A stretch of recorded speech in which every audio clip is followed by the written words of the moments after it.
Right, welcome to today's video, a before and after on basic autumn lawn care. So I'll go get everything set up and then we'll have a chat about the lawn behind me. So let me tell you a little bit about the lawn.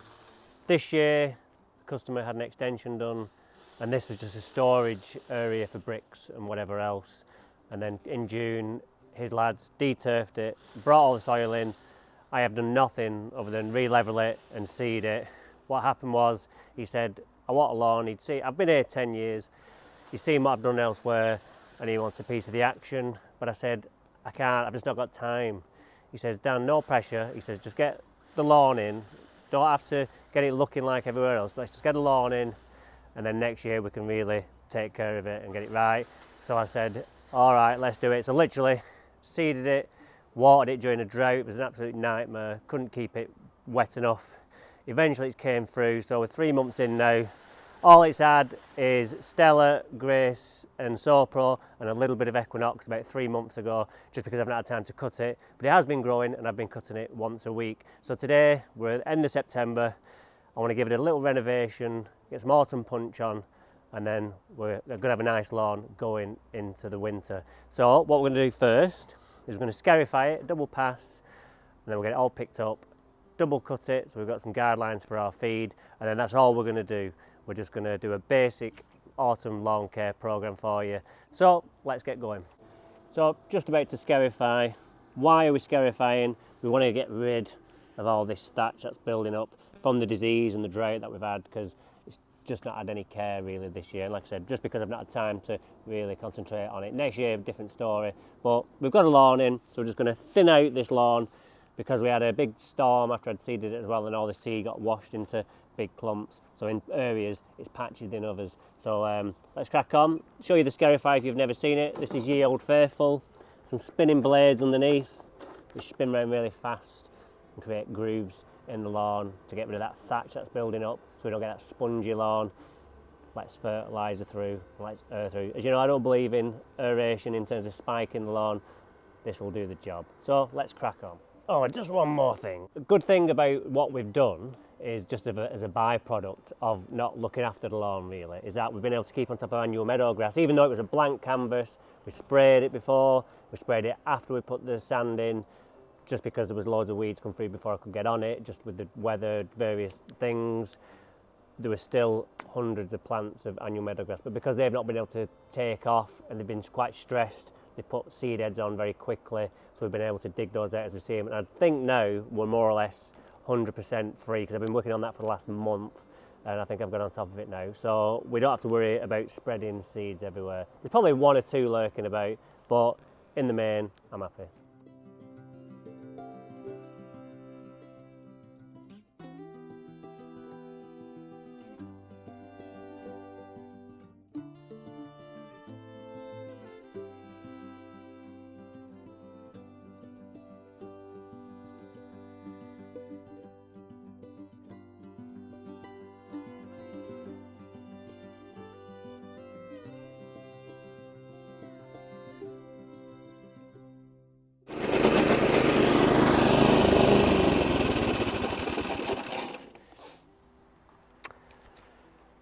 Right, so it's just started raining, so I think we should just be all right to pick this up and get the feed on still without any problems. One thing also, that the good thing about not doing what we've done in terms of feeding it up and getting it really nice this year, is I've been able to get some good roots. So it's not ripped up anywhere, really matted roots under there. If I go like that, you know, you can't pull it up with some jobs. If you spend too much time with getting loads of nitrogen on, getting it up and away, it's detrimental to the roots and they don't develop as good. So what I'm going to do is just finish my passing there. I've actually broke that. I went over, there's a manhole cover in the lawn, which I didn't forget about, but I was trying to be clever, and I've actually snapped the scarifying bar right off, but I've been able to carry on and got away with it. So what I'll do now is, what I have been doing is using a Bosch Rotac mower on here. I've never cut this with anything else, but just because I need that extra suction and the extra grass capacity in the bag, I'm just going to get my machine out. I'm going to hose it down and blow it off and everything like that, so there's no annual meadow grass seeds on there. And then we'll get this up and cut a little bit shorter, and then we'll get the feed on. So we'll just have a look at what we've brought up in terms of thatch. Not as much as I thought would come up, but that's only right because it's a new lawn, so Still looks a little ill, and you'd think, oh god, it's got all annual meadowgrass over it, but it hasn't. That's all extreme, Barenbrug extreme. It's just not been fed or anything. There's a disease in there. So you see you've got them grooves, which is going to allow the fertiliser through, and in a couple of weeks you won't recognise this lawn whatsoever. So let's get on with the mowing. One other reason why I'm going to use the Hibbert today is because the Bosch Rotac is on number 1 at the minute. I've been cutting it on number 1 all the time, but it's still not short enough, so this allows me to go a little bit shorter so we can get rid of all that top growth, so that when the new grass comes through we're actually creating a new lawn from the soil, not from the existing grass that's already there. So let's crack on with the mowing. And if you think I'm using crack on too much, I find it's the best way of cracking on is to say crack on. There's no other way to crack on other than to crack on. Let's crack on.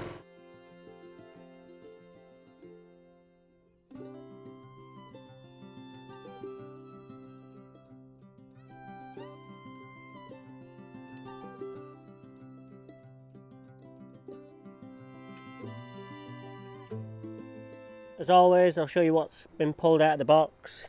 You can imagine all that in the lawn, squashed. This is actually only the second pass. I've had to do 2 passes because it's damp now.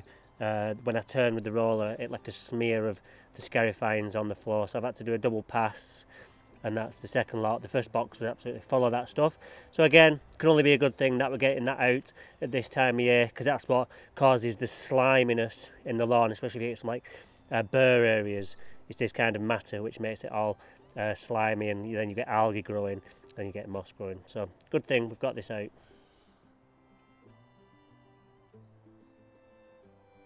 Alright, ready to go on with our autumn punch. I've got to be quick. I'm going to put it on number 32 on here, which is the highest setting. I know there's only 6% nitrogen in here, so that's not going to do any damage. It's not going to burn or anything. And because this lawn hasn't been fed since June, it's in real need of a feed, so I'm going to go really high. I'm not sure what that equates to grammage square metre. That's what the video is all about as well. Just trying the products out and seeing how far we can push them. So I'll get cracking before this rain really kicks in.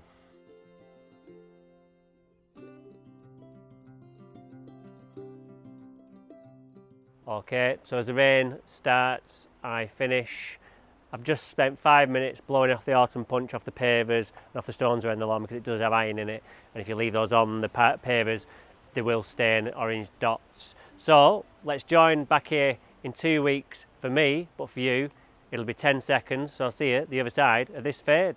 So we're back 17 days after we put the autumn punch on, looking pretty good, I think you'll agree. So what we're going to do today is we're going to give it a cut, first of all with the Bosch Rotac, just to pick all this debris up, and then we'll get out with a cylinder today and give it that really polished look. So let's crack on and we'll see how it looks.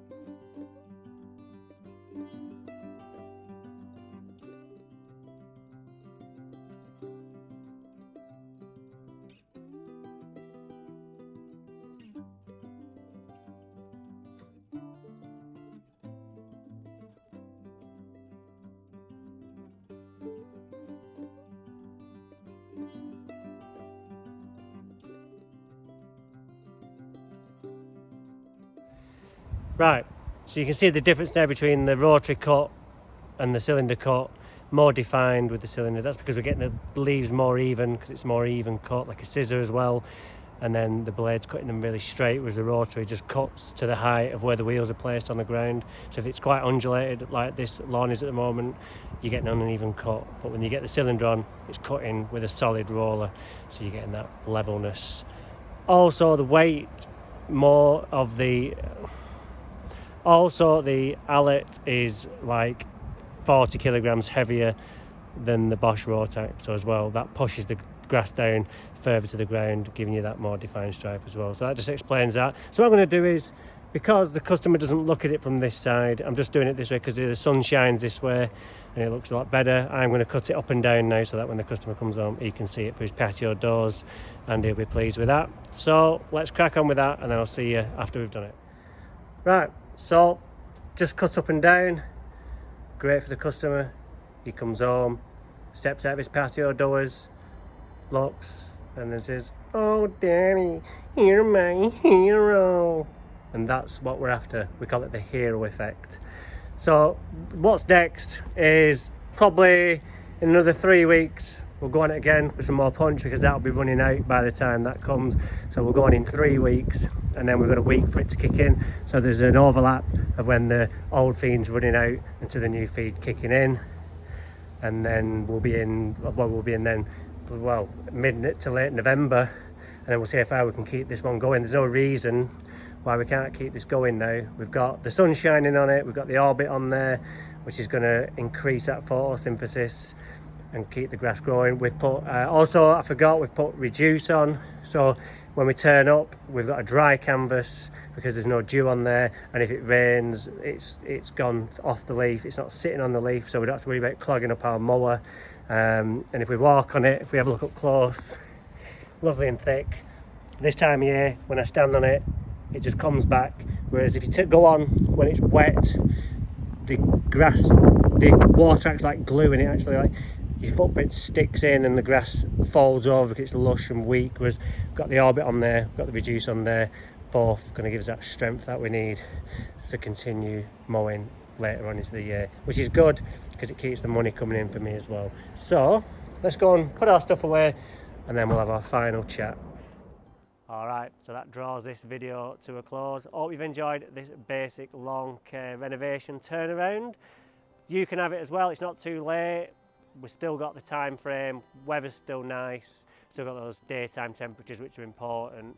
So what we're going to do now is just going to sit back and relax what we've done here. There's nothing more to do now until our next application of punch, so the customer's just going to enjoy what I've created, and I'm going to go now and put my feet up. So join me next time when we'll be doing something else lawn related, but until then, see you soon.